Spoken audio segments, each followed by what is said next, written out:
ये पहला पॉइंट, पौधों का भोजन कैसे बना। देखिए सिंपल और आसान बेस है।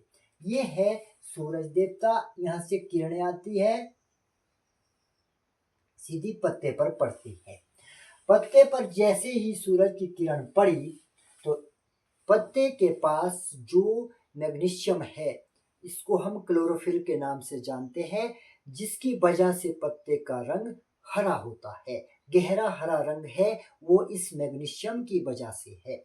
जैसे ही सूरज की किरण पड़ती है, मैग्नीशियम एक्टिव होता है, इसमें करंट उत्पन्न होता है, और उस ऊर्जा से जो कहाँ से मिली, सूरज से मिली, उससे पत्ते में करंट उत्पन्न हुआ, जिससे मैग्नीशियम उत्तेजित होता है। इससे सबसे पहली क्रिया होती है, जो पत्ते के पास जल है, पानी है, वो टूटता है, उसमें रासायनिक क्रिया होती है, वो टूटता है, वो अलग अलग दो भागों में होता है, जिससे एक भाग ऑक्सीजन वो अलग हो जाता है, दूसरा भाग हाइड्रोजन वो अलग हो जाता है। ये दो चीजें जल से पौधे को मिल जाती है। अब दूसरी क्रिया है, पत्ते के जो निचली साइड है, यहाँ होते हैं छोटे छोटे सूक्ष्म छिद्र, जिसको हिंदी में रंध्र कहा जाता है। ये छिद्र पौधा खोलता है और इन द्वारों के, इन छिद्रों के जरिए बाहर ऑक्सीजन छोड़ता है और अंदर CO2 कार्बन डाइऑक्साइड लेता है। जब कार्बन डाइऑक्साइड अंदर आती है तो पौधे में जो उसके पास हाइड्रोजन था, कार्बन डाइऑक्साइड उसके साथ मिलकर के कार्बोहाइड्रेट का निर्माण होता है। यही पौधे का भोजन है। इतना सिंपल, यही पौधे का भोजन है। अब देखिए इस क्रिया में पौधे का भोजन बन गया है। अब आप सोचिए, क्या इसमें NPK कहीं रास्ते में आया? नहीं, इसका रोल है तो जरूर, लेकिन ये है 1.5%, केवल मात्र 100 में से 1.5% ही रोल जो पोषक तत्वों का होता है। बाकी यही क्रिया है, जल टूटता है, जल से दो चीजें निकलती है, ऑक्सीजन को पौधा बाहर फेंकता है, हाइड्रोजन को रखता है। अब बाहर से CO2 अंदर जाता है और हाइड्रोजन के साथ मिलकर के पौधे का भोजन बन जाता है।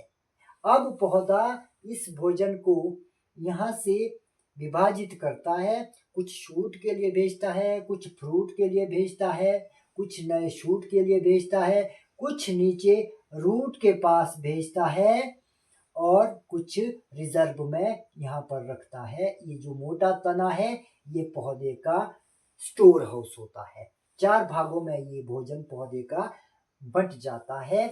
ऐसे ही पौधे का भोजन बनता है। अब दूसरा पॉइंट आता है, सूक्ष्म जीवों की क्या भूमिका है। जी हाँ दोस्तों, जो सूक्ष्म जीव है ये पौधे के साथ एकदम कनेक्ट है। ये बहुत जरूरी है। पौधे का संवाद सीधा सूक्ष्म जीवाणुओं से होता है।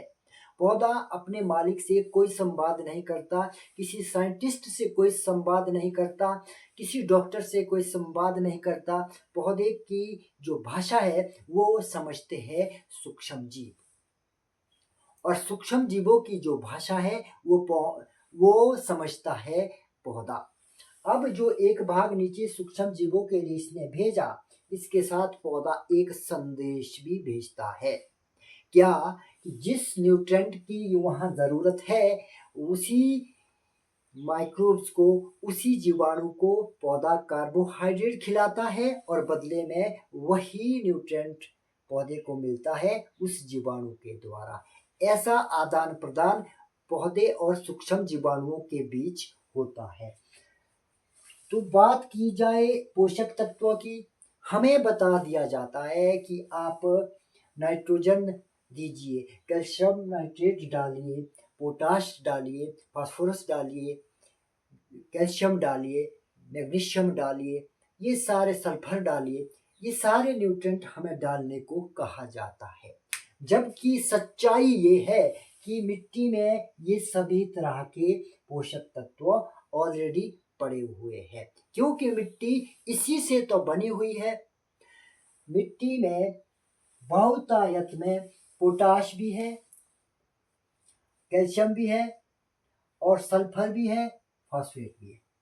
ये सभी न्यूट्रिएंट होते हैं, लेकिन विडंबना ये है कि पौधा इन पोषक तत्वों को, क्योंकि जो पौधे की जड़ें है, जो रूट हेयर है, महीन छोटी छोटी जो जड़ें होती है, पौधा उससे ही न्यूट्रिशन को अपटेक करता है। तो ये जो न्यूट्रिशन है, पोषक तत्वों है, ये बंध जाते हैं, ये बंडल में बंध जाते हैं। इनका एक बड़ा साइज बन जाता है, जिसकी वजह से पौधे के जो छोटे छोटे छिद्र होते हैं जड़ों में, वो उसके जरिए अपटेक नहीं हो सकता। तो जब ये टूटेगा, बारीक बनेगा, उन छिद्रों के लायक बनेगा ताकि उन छिद्रों के जरिए अंदर जा सके, तो तभी तो पौधा इनको खींच पाएगा।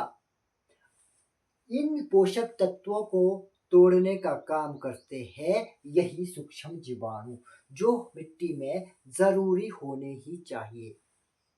तो प्राकृतिक खेती में यही काम तो किया जाता है कि हम सूक्ष्म जीवाणुओं को ही डालते हैं, जीवामृत के माध्यम से, घन अमृत के माध्यम से यही जीवाणु डालते हैं, और वो जीवाणु इन पोषक तत्वों को तोड़ते हैं और पौधे की जड़ें अब आसानी से इन पोषक तत्वों को अपटेक कर सकती है, क्योंकि अब ये इसके खाने योग्य बन गए हैं। इसके जो छिद्र है छोटे छोटे, उसमें आसानी से ये घुस जाएंगे और ये ऊपर सीधे पत्तों तक पहुंच जाएंगे। ये रोल था सूक्ष्म जीवाणुओं का। अब आगे बढ़ते हैं